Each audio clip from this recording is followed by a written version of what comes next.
Ladies and gentlemen, selamat datang kembali ke video Koko Crypto. Hari ini cuman sekedar market update aja guys. Jadi gue mau bikin video ini sesingkat mungkin buat kalian, biar gue nggak ganggu malam minggu kalian ya. Dan kita langsung masuk aja ke videonya.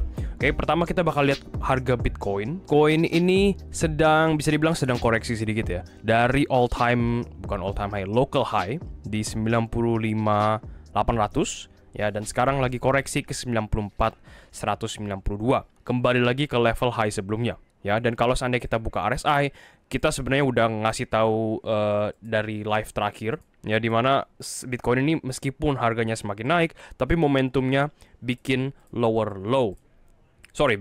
high ya, ngasih kita sebuah divergence yang biasanya kalau seandainya kita udah lihat divergence itu ngasih kita chance ya, high chance untuk harganya reversal. Beberapa dari kalian yang baru masuk lihat penurunan ini sebagai waduh, sell.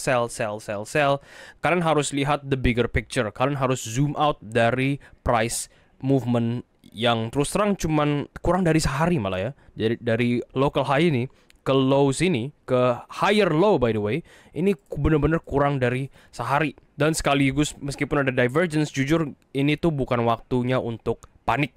Sell off bakal terjadi, selalu terjadi. Apalagi kalau seandainya Bitcoin tuh baru nge-pump dari harga 84 ke local high 95 dalam waktu yang kurang dari 4 hari. Tapi malam ini kita nggak hanya celebrate Bitcoin pumps ya, tapi kita juga perlu celebrate S&P 500, di mana S&P ini baru nge-reclaim weekly cycle low range yang kita udah taruh sejak 13 Maret bulan lalu. Ya, sekarang akhirnya setelah bermain-main lama di bawah trendline ini, akhirnya kembali lagi naik ke atas. Dan kalau seandainya gue zoom in ke lower time frame, rebound dari trendline makro downtrend ini ya. Dimana ini pertanyaan yang selalu kita tanyakan, bisa nggak Bitcoin untuk nggak ngikutin pergerakan saham indeks S&P 500 untuk pertama kalinya? Jawabannya dulu nggak bisa.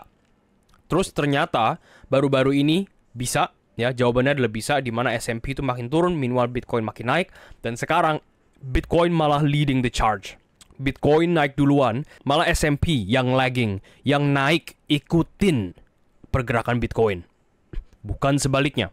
Jelas ya, kalau seandainya S&P lagi naik, kalian juga pasti yakin Dow Jones lagi naik, Nasdaq lagi naik, dan sekaligus saham-saham indeks lainnya juga semuanya rata-rata naik. MicroStrategy naik drastis. Gara-gara ini adalah saham yang meng-track harga Bitcoin. Yang nggak naik, malah jadi kebalikan kenaikan markets adalah emas.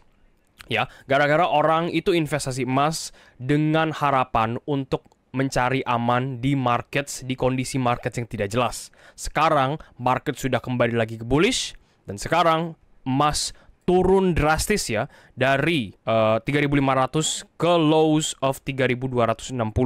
Buat kita, turun 6,79% itu nothing, itu tidak ada artinya. Buat orang-orang yang megang emas, yang megang spot gold positions, mati-matian, serem. Ya, emas selalu dikategoriin sebagai safe haven asset, di mana aset ini itu aman dan tidak volatile. Dan emas di 1 tahun terakhir itu jujur aja ya, ini kita nggak usah lihat 1 tahun terakhir, dari awal 2025 aja ke sekarang itu udah naik 35%.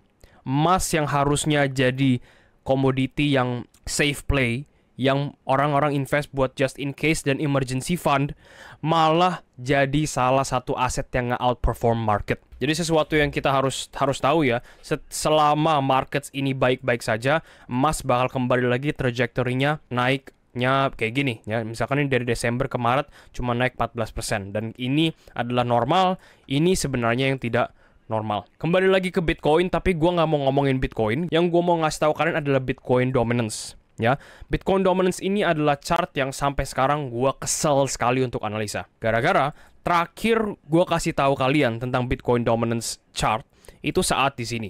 Ya, saat itu gue bilang, guys, Bitcoin dominance ini ada divergence. Artinya ada chance, ada high chance, peluang tinggi untuk Bitcoin dominance ini turun dan memulai setidaknya awalan alt season. Tapi itu kita nggak dapat, malah Bitcoin dominance bikin higher high di atas ini. Habis itu gue bilang, guys, di sini juga ada divergence. Lihat ya, saat itu di sini.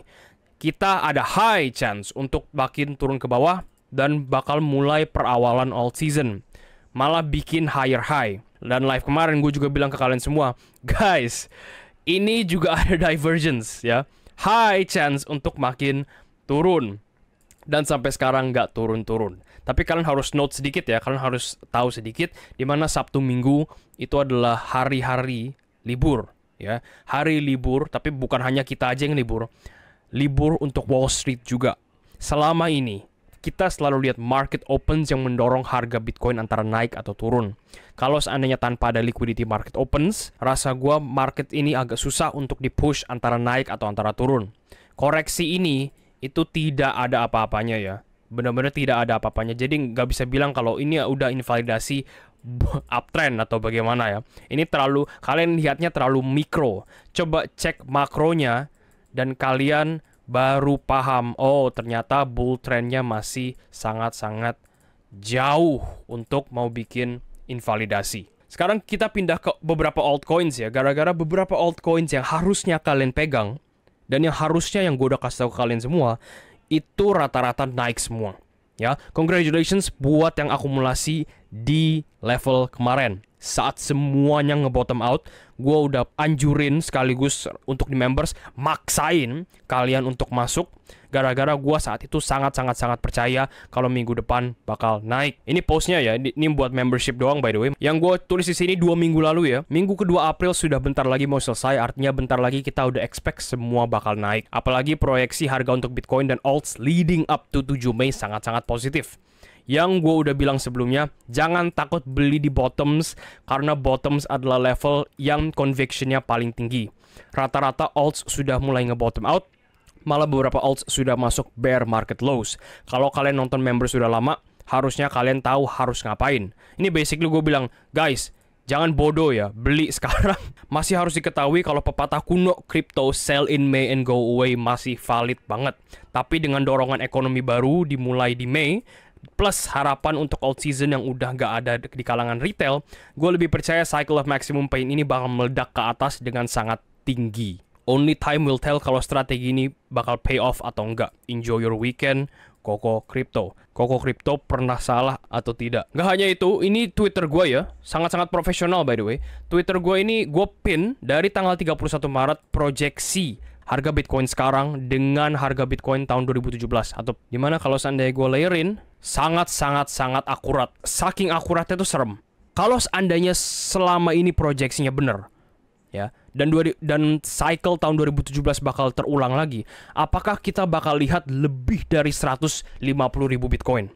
Jujur, menurut gue ini terlalu tinggi, ya. Jadi kalau seandainya kalian yang bullish banget, swear aja guys, jujur aja, gua orang bullish dari cycle awal ini, dan gua nggak bisa lihat Bitcoin ini masuk ke 300 ribuan, bahkan ke 200 lebih, sangat-sangat susah kalaupun bisa.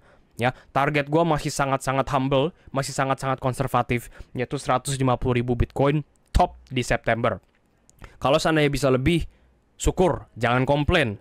Ya, tapi kalau seandainya nggak bisa lebih, itu yang kita ada masalah.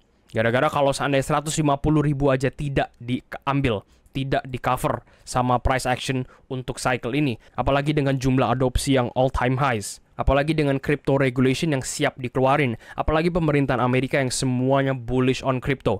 Nggak make sense kalau seandainya 150.000 ini nggak diambil sama sekali. Jadi gue masih sangat-sangat percaya Bitcoin bakal meledak ke atas. Yang jadi pertanyaan adalah berapa?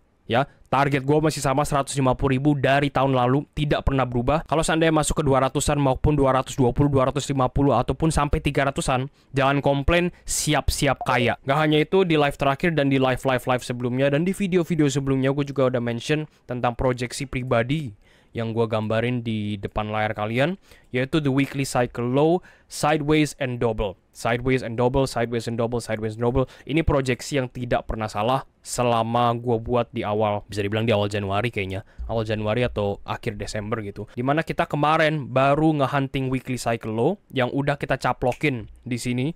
Dan kita expect Bitcoin ini untuk ngedouble minimal ke harga pas sesuai sama target tahun lalu kita, yaitu 154.000. Kalau seandainya kalian butuh penjelasan tentang semua ini, tulis aja di komen, iya kok aku butuh penjelasan, atau tulis aja butuh penjelasan, atau apa kek. Ngasih tahu gue kalau oke, lu orang baru, lu butuh proyeksi Koko Crypto. Terakhir, gue juga mau kasih kalian ekspektasi kalau seandainya Bitcoin ini sudah nyampe ke paling atas. Sekali lagi, gue nggak tahu ya nyampe ke paling atas itu sampai berapa. Bisa aja cuma sampai sini. Bisa aja cuma sampai sini. Bisa aja terus naik aja. Nggak berhenti-berhenti. Habis itu bikin bull cycle of the century ya. Tapi mau bagaimanapun juga ya. Mau harganya berapa nanti Bitcoin ngetop. Gue mau kasih kalian satu skema yang bakal kejadian setelah ngetop ya. Ini chart dari Gert Van Lagen ya. Ini adalah Wyckoff market structure, di mana pertama kita ada reaccumulation, habis itu kedua kita ada fast price move, ketiga kita ada building pretension, keempat adalah trend continuation.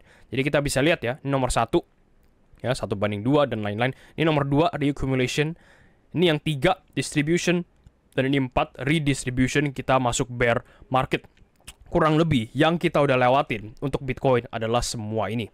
Dimana ini itu benar-benar sama dengan chart Bitcoin biasa tanpa ada gambar-gambar. Fase 1, fase 2, fase 3 lagi on the way, dan fase 4 nanti di sini di bawah setelah udah ngetop. Gara-gara itu sejalan dengan 4-year cycle Bitcoin, ada bull market, ada bear market. Bull market 2,5 tahun, bear market 1,5 tahun. Jadi kurang lebih yang kalian bisa expect adalah ini ya. Dan kebetulan muncul lagi proyeksi kalau seandainya kalian percaya sama logarithmic chart yang udah dikasih tahu di sini, ini itu ngetop bakal di harga 300-an ya. Jadi rata-rata ya, jujur aja rata-rata proyeksi yang kita keluarin dari live terakhir, proyeksinya antara lain yang kalian udah lihat tadi 2017, sekaligus juga proyeksi money supply yang harusnya kalian udah familiar ya, dimana money supply ini tuh udah terkenal di Twitter dan udah terkenal di kalangan orang-orang yang masuk kripto.